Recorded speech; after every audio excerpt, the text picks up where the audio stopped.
আজকে শুভ উদ্বোধন করা হচ্ছে বুয়েটের আবিষ্কৃত হাইটেক পাওয়ার টেসলা। আমি এটাতে বিমানের ফিল পাচ্ছি, মনে হচ্ছে আমি উড়তাছি আর কি। এটা ভুলে গেছি। আপনি এটা একটু কাটেন। না না না না না না, এটা এটা ভুলে গেছে ভাই।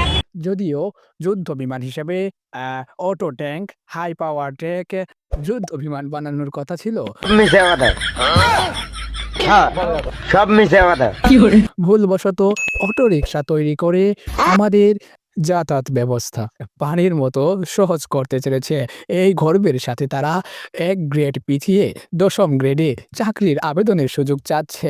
কখনো দেখা যায় বুয়েটের আবিষ্কৃত টেসলা বিমানের বেগে রাজপথে ছুটে আসতেছে, আবার কখনো হেলিকপ্টারের মতো আকাশেও উড়তে দেখা যায় বুয়েটের আবিষ্কৃত টেসলাটি। আবার কখনো দেখা যায় বুয়েটের আবিষ্কৃত এই টেসলাটি সাবমেরিনের মতো পানির নিচ দিয়েও চলতে। বন্ধুরা, এত সুন্দর অভাবনীয় অকল্পনীয় আবিষ্কারের পরে তাদেরকে এক গ্রেড এগিয়ে 8ম গ্রেডে চাকরির সুযোগ দেওয়া অত্যন্ত প্রয়োজন। কেন জানি না কেন তারা এক গ্রেড পিছিয়ে 10ম গ্রেডে আসার প্রাণপণ চেষ্টা করে যাচ্ছে।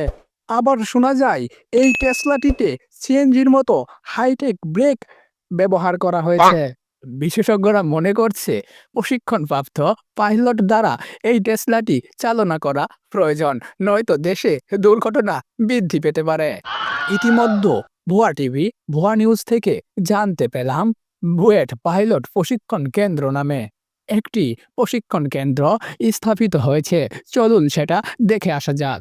আমাদের একটাই লক্ষ্য, গড়ে তুলব পাইলট দক্ষ। তাকে নিয়ে আপনারা একটু পাবনা নিয়ে ভর্তি করে দেন, যত টাকা লাগে আমি দিব। বুয়েটের আবিষ্কৃত অটোরিকশার সম্পর্কে কিছু বলেন। 5 মিনিটের পথ 1 ঘন্টায় যেতে পারবো। ছেলে ভুল বললেও এটাই বাস্তব।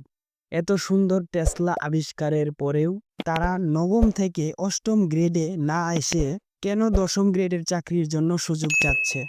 বিষয়টি আমার কাছে অনেক লজ্জাজনক। কি বলবো, লজ্জায় চোখ দেখাতে পারছি না।